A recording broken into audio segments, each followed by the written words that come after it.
No, no, no. This story can't be true. This has to be bullshit. This has to be a joke.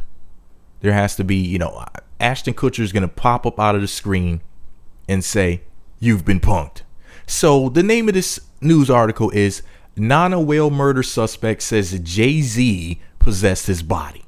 Now this news comes courtesy of Hawaii Tribune-Herald.com. If you don't believe this story is real, click the link below, visit my blog, and yeah, there's a link that will take you there so you can see it for yourself. And no, I'm not making this up. This shit really happened. The Hawaii Tribune-Herald.com writes, and I quote, "A man accused of slaying his landlord in Nani Whale Estates almost 3 years ago said hip-hop mogul Jay Z possessed his body at the time, according to two psychologists who examined the man to determine his fitness for trial." Pause the story right there. I would think that if he thinks that Jay Z possessed his body, he probably shouldn't be at trial. He should probably be somewhere in a fucking straitjacket. Anyway, story goes on to say psychologist Dr. Duke Wagner said the rapper and music producer, quote, "has been a constant figure in the world of 39-year-old Jason Russell Jump, accused of second-degree murder for allegedly bludgeoning James V. Johns, a 54-year-old wheelchair user, to death with a sharp instrument in a tool shed on John Seaview Road property December 16th of 2012.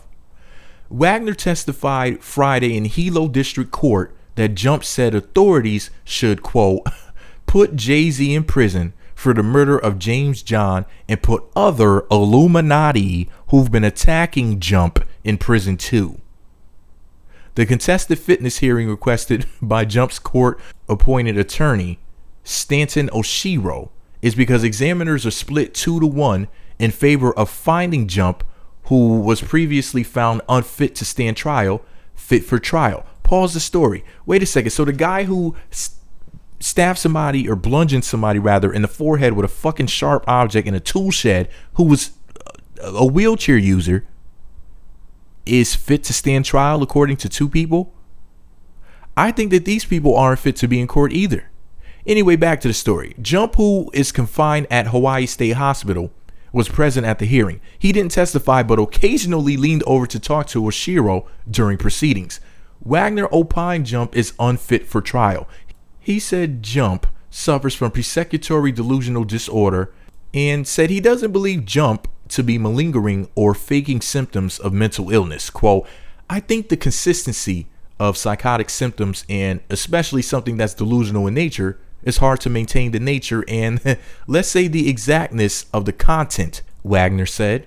Quote, "People that are malingering are going to make mistakes as far as accuracy. They're not going to be consistent over years of remembering exactly what to say it in a similar or the same manner and do this in a free-floating manner. He was consistent in that sense," end quote. Here's the deal. Story goes on and on and on. If you want to read the rest of it, click the link below, visit my blog, check it out for yourself. All I wanted to say was this. Yeah, this motherfucker is crazy. I'm pretty sure he's not competent to stand trial. Anybody who bludgeons somebody's fucking head with a sharp object in a tool shed and the person's in a wheelchair already, and then they turn around and say, "Jay Z and the Illuminati made me do it. They possessed my soul, my body," and yeah, I believe this crazy motherfucker. I believe him. I believe his ass is crazy for real. He needs to be in a mental institution. I don't think jail is the right place for him. Imagine what he'll do to somebody else if a certain situation afforded him, the chance to fuck somebody up. Think he would hesitate? Next thing you know, he'll say, "Beyonce possessed me." You know what I mean? Come on now. He's competent to stand trial. Whoever said that needs to be locked up too. But this is all my opinion. Let me know what you think about it all below. Be sure to subscribe to the Meat Magazine YouTube channels. Visit meatmagazine.blogspot.com for more.